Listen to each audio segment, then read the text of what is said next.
Hello student, this is Deepak Kashyap, you are watching chemistry class. Chapter states of matter पढ़ा रहा था मैं आपको। स्टेट्स ऑफ मैटर में आज का जो टॉपिक है वो आपका है behaviour of real gas deviation from ideal gas. मतलब रियल गैस का क्या बिहेवियर होगा, यानी आइडियल गैस से डेविएशन कैसे शो करेगा। तो सबसे पहले बात करते हैं आइडियल गैस और रियल गैस। आइडियल गैस वो गैस होती हैं जो चार्ल्स लॉ और बॉयल्स लॉ को फॉलो करती हैं, मैं पहले भी बता चुका हूँ। रियल गैस वो होती हैं जो चार्ल्स लॉ और बॉयल्स लॉ को फॉलो नहीं करती हैं, do not follow Charles law and Boyle's law. तो इस बिहेवियर को जानने के लिए कि डेविएशन कैसे हुआ है, एक ग्राफ प्लॉट करेंगे हम पीवी और पी के बीच में, पीवी वर्सेस पी। तो ये देखिए एक ग्राफ प्लॉट किया है, ये पी है, ये इस तरफ पीवी चल रहा है और यहाँ पर ये एक मैंने आइडियल गैस की स्ट्रेट लाइन बना दी है कि ये लाइन जो है वो आइडियल गैस के बिहेवियर को रिप्रेजेंट करेगी। मीन्स कोई भी गैस अगर इस लाइन को फॉलो करेगी तो वो आइडियल होगी। और मैंने आपको बताया था आइडियल गैस नाम की कोई गैस नहीं होती, एक्चुअली में ये हाइपोथेटिकल गैस है। ज़्यादातर जो मोस्टली जो गैसेज होती हैं वो रियल गैसेज होती हैं। ये पॉजिटिव, ये निगेटिव कर्व है। यहाँ पर आप देख रहे हैं कि मैंने ग्राफ प्लॉट कर रखा है, H2 और He का स्ट्रेट लाइन ग्राफ है। CO की वैल्यू पहले घटी है फिर बढ़ी है, और इसी तरीके से CH4 की वैल्यू पहले डिक्रीज़ हुई है फिर इंक्रीज़ हुई है। तो दो टाइप के कर्व बने हैं, एक कर्व इसके लिए बना है और एक कर्व इसके लिए बना है। तो कर्व फर्स्ट से क्या पता चलता है H2 और He के लिए कि प्रेशर बढ़ाने पर, प्रेशर इंक्रीज़ करने पर ये देखिए H2 He की PV की वैल्यू इंक्रीज़ करेगी। कर्व सेकेंड से क्या पता चलता है CO और CH4 के लिए कि प्रेशर अगर हम इंक्रीज़ करा दें, प्रेशर अगर हम इंक्रीज़ कराएंगे तो पहले क्या होगा, PV की वैल्यू डिक्रीज़ करेगी, PV की वैल्यू डिक्रीज़ करेगी, मिनिमम पॉइंट तक आएगी, देन उसके बाद क्या होगा, इसकी वैल्यू डिक्रीज़ कर जाएगी।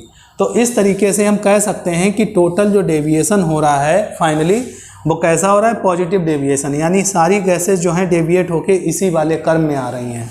तो ये कहलाता है positive deviation. Van der Waals gas equation आपको पढ़ाना है। Van der Waals gas equation क्या होती है? वान डेर वाल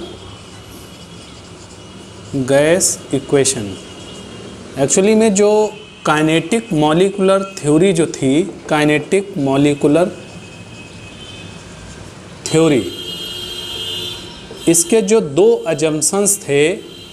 पहला अजम्पशन था कि जो वॉल्यूम होता है, वॉल्यूम ऑफ अ मॉलिक्यूल, एक मॉलिक्यूल का, वो नेग्लेजिबल माना गया, नेग्लेजिबल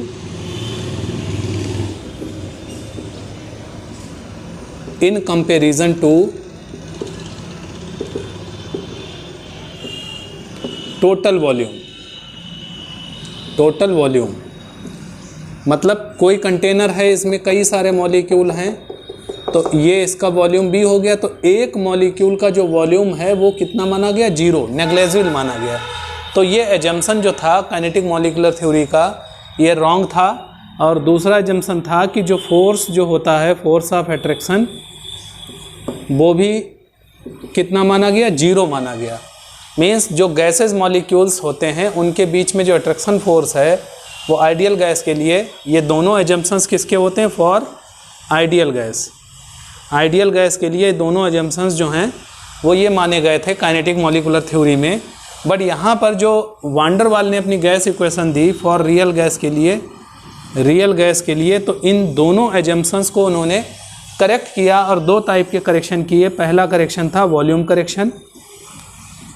वॉल्यूम करेक्शन क्या किया इन्होंने ये बताया कि जो वॉल्यूम होगा अब वो होगा V dash equal to V minus NB के बराबर। मीन्स यहाँ पर ये तो टोटल वॉल्यूम है, तो टोटल वॉल्यूम में से क्या किया गया था, आइडियल गैस के लिए इतना वॉल्यूम कम था। यहाँ पर N क्या है, N नंबर ऑफ मॉलिक्यूल हैं, और V को कहते हैं वान डेर वाल कांस्टेंट। वान डेर वाल कांस्टेंट कहा जाता है। तो जो वॉल्यूम जितना कम कर दिया गया था उसको हम यूज़ करेंगे। और सेकंड करेक्शन था इसमें pressure, pressure correction. Pressure correction में जो ऑब्जर्व्ड प्रेशर लिया गया वो लिया गया P minus AN² upon B²। Means जो प्रेशर जो ऑब्जर्व वाला था जो अब हम लोग रियल गैस में यूज़ करेंगे वो कितना यूज़ करेंगे, P माइनस AN² / B², यानी इतना प्रेशर होना चाहिए था, इतना ही होता है, ये आइडियल के लिए होता है, तो इतना कम माना गया वहाँ पर, क्योंकि प्रेशर जो होगा, प्रेशर इक्वल टू क्या होता है, फोर्स अपॉन एरिया। तो अगर प्रेशर है तो फोर्स है, मीन्स वहाँ फोर्स कितना था, 0 माना गया था। तो अब जो वान डर वाल की इक्वेशन बनेगी वो बनेगी P minus AN² upon B² into V minus NV equal to nRT। तो ये आपकी वान डर वाल गैस इक्वेशन बोली जाती है, वान डर वाल गैस इक्वेशन। तो ये van der Waal gas equation PV equal to nRT से मिलती जुलती है। ये आपकी आइडियल गैस इक्वेशन है जो कि आइडियल गैस के लिए होती है, और ये जो वान डर वाल गैस इक्वेशन है ये किसके लिए होती है, फॉर रियल गैस। तो आपको ये ध्यान रखना है कि यहाँ पर वान डर वाल गैस इक्वेशन की वैल्यू ये कैसे रखी गई है। अच्छा, इसका जो डेरिवेशन है पूरा डिटेल में वो आपको फिजिक्स में पढ़ाया जाएगा, केमिस्ट्री में आपको पूरा डेरिवेशन नहीं पढ़ना है। तो यहाँ पर जो कांस्टेंट A और B आए हैं, यहाँ पर B कांस्टेंट है और यहाँ पर A भी क्या है, कांस्टेंट है। तो वान डर वाल कांस्टेंट कहा जाता है, इनकी वैल्यू क्या होगी और इनका यूनिट क्या होगी वो मैं आपको बता रहा हूँ। देखिए वान डर वाल गैस कांस्टेंट, वान डर वाल गैस कांस्टेंट, तो A कांस्टेंट जो है वो A की वैल्यू जो होती है वो डायरेक्टली प्रोपोर्शनल होती है फोर्स के। मतलब अगर A की वैल्यू लार्ज है, इफ़ A इज़ लार्ज, अगर A की वैल्यू लार्ज है तो जो गैस होगी वो ईजियर लिक्विफाई हो जाएगी।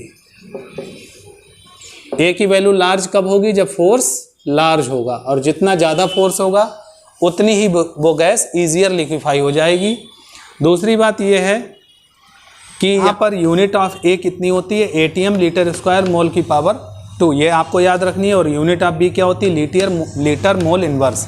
तो जो बिगर मॉलिक्यूल होते हैं, बिगर मॉलिक्यूल के लिए B की वैल्यू जो होती है वो लार्ज होती है, ये आपको याद रखना है। जितने भी बिगर मॉलिक्यूल होते हैं उनके लिए B की वैल्यू क्या होगी, लार्ज होगी। तो मेनली आपको वान डर वाल गैस इक्वेशन की वैल्यू या फार्मूला लर्न करना है। नेक्स्ट टॉपिक है आपका Graham's law of diffusion. Graham's law of diffusion बहुत इम्पॉर्टेंट है कंपटीशन के पॉइंट ऑफ व्यू से। तो सबसे पहले आपको पढ़ना है व्हाट इज़ डिफ्यूज़न। डिफ्यूज़न क्या होता है, डिफ्यूज़न होता है इंटरमिक्सिंग ऑफ 2 और मोर गैसेस, यानी 2 या 2 से ज़्यादा गैसेस का आपस में इंटरमिक्स होना क्या कहलाता है, डिफ्यूज़न। और डिफ्यूज़न की जो प्रोसेस होती है वो हमेशा हायर टू लोअर प्रेशर की तरफ होती है।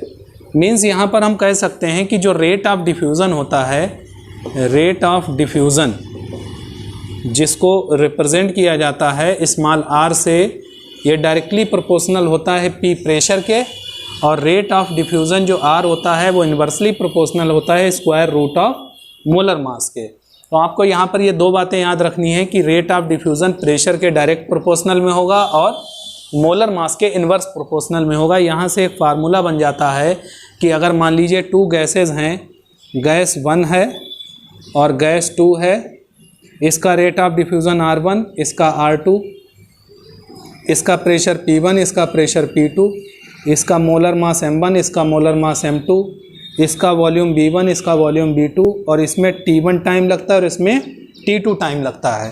तो रेट ऑफ डिफ्यूज़न जो होगा R1/R2 का जो रेशियो होगा वो होगा √M2/M1 के बराबर। Okay student, thanks for watching.